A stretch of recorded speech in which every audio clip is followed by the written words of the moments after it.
Welcome to the Fall One Pot Meal collaboration.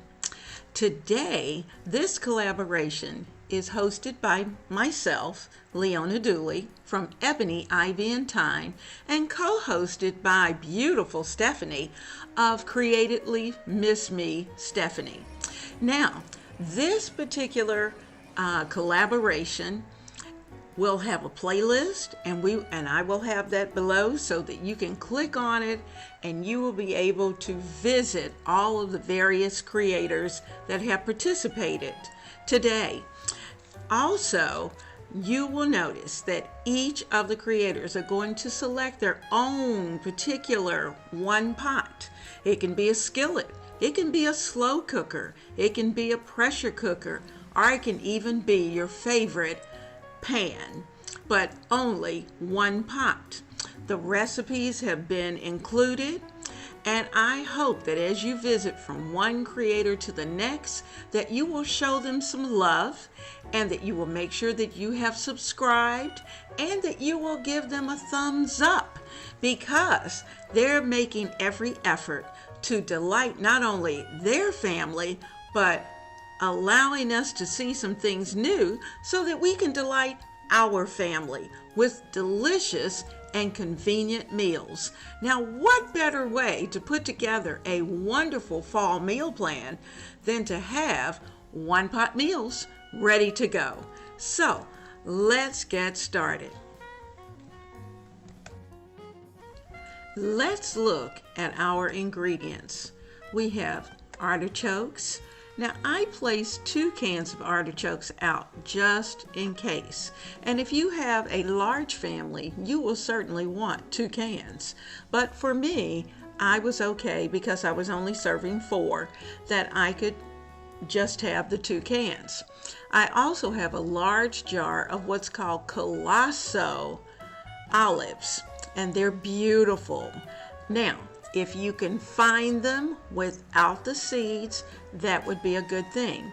But I couldn't, so I used the ones with seeds, but they're going to add so much flavor. Now, you're going to want to take some of the water that is on these olives and add it into your chicken broth, your 2 cups of chicken broth that you're going to use, because the olive flavor is going to add a very savory flavor to those liquids. So don't forget, save your juices. I also even save the liquid off the artichokes. So we have artichokes, we have olive juice, and we have chicken broth.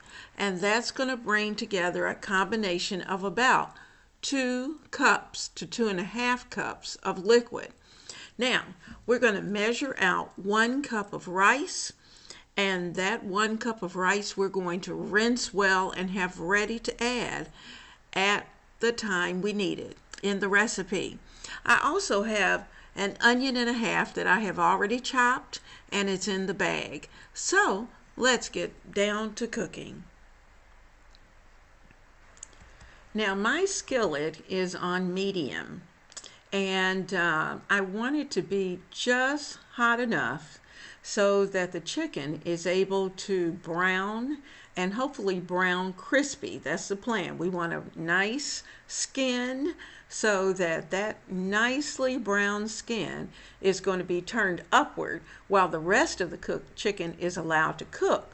So I'm placing my hand over that chicken so that we can, over the skillet, so that we can get it nice and hot. I'm going to use my tongs, and I'm going to lay this chicken into the skillet. And you'll notice that as I put it into the skillet that I'm just kind of scooting it around, because those 2 tablespoonfuls of oil that I use, that's all we're going to put in. And so I want that to get the chicken nice and hot and start to brown that skin.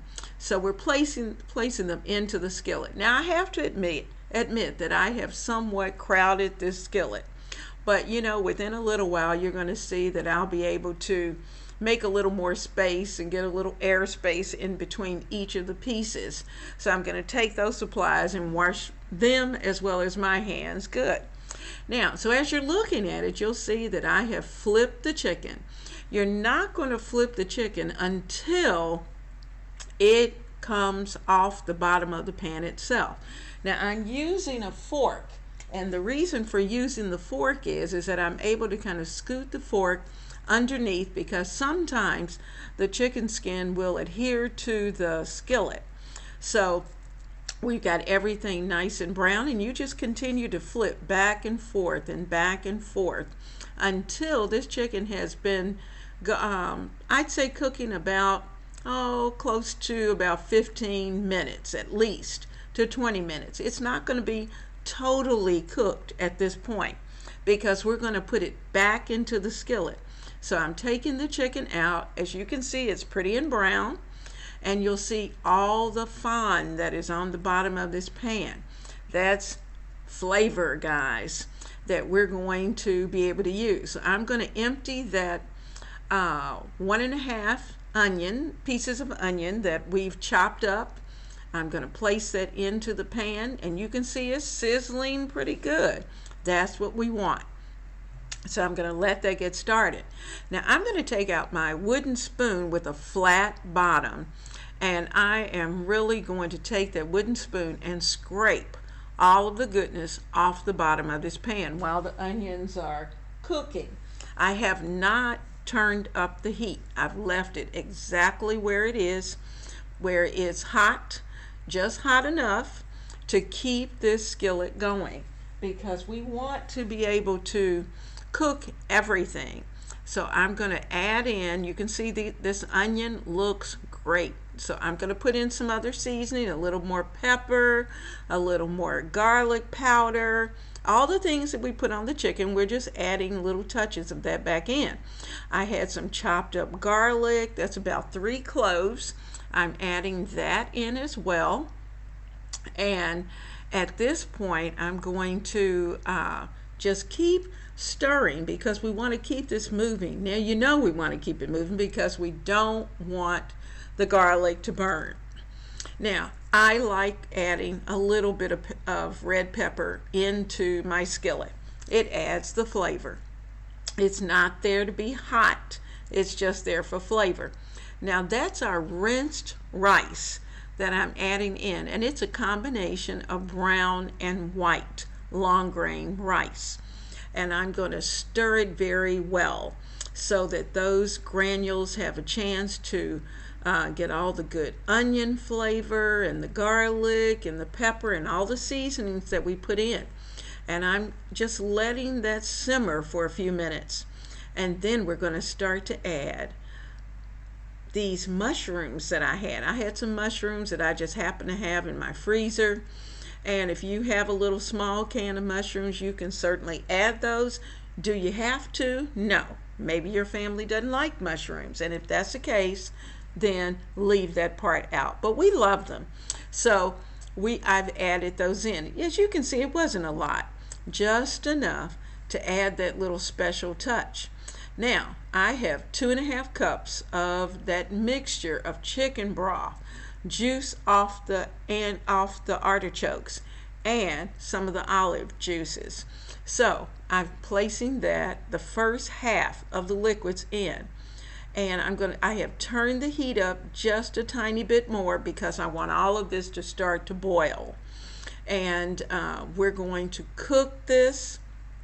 We're going to get the artichokes in, and they're in water, not in oil. Now, if your family likes a lot of artichokes, you could certainly add that second can. But when I looked at it, it was enough for me. So I'm going to take my fork and I'm going to flip in some of those olives, and these are Colosso olives. And like I said earlier, I thought I could find them seedless, but unfortunately I couldn't. So I am putting these in, and I'll let my guests know that they just have to be careful when they're eating the olives that there are seeds. I could have certainly taken the time to have cut them in half, dug the seeds out, done all of that. I didn't do that. I'll let each person handle that themselves. Now, we're still in our skillet, and you can see that I am going to add the rest of the liquid into this skillet.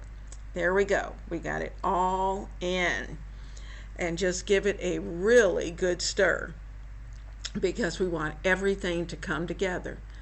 Now, we have put in enough spices that I think this should be perfect. If you want to take a moment to kind of taste the juices, you could certainly do that. But I'm going to place the chicken skin side up into this pan. And I'm placing it around, kind of nestling it in because I want the chicken to finish cooking. I'm going to add the pan juices into my liquids as well. Get everything nice and washed up, put a top on it, and I'm going to let it simmer for at least 30 minutes. Now, during that 30 minutes of time, I'm going to be able to get everything cleaned up, get my table set, and we'll be ready to serve.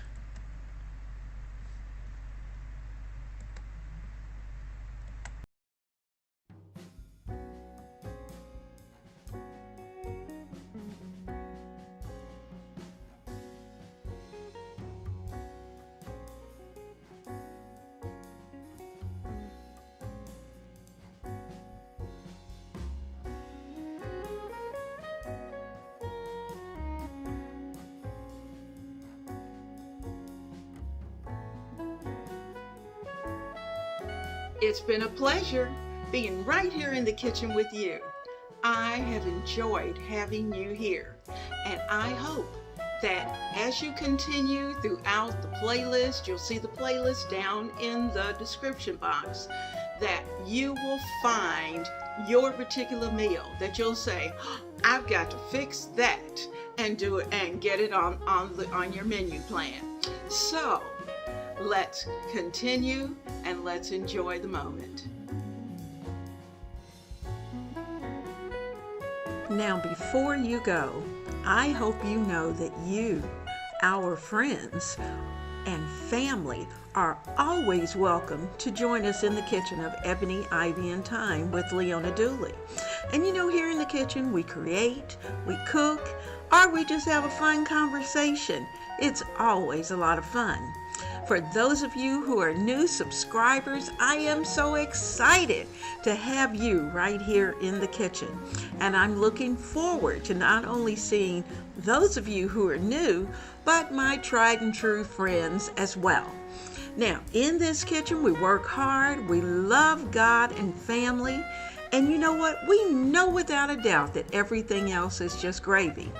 We always have an enjoyable time here in the kitchen, making things for the kitchen.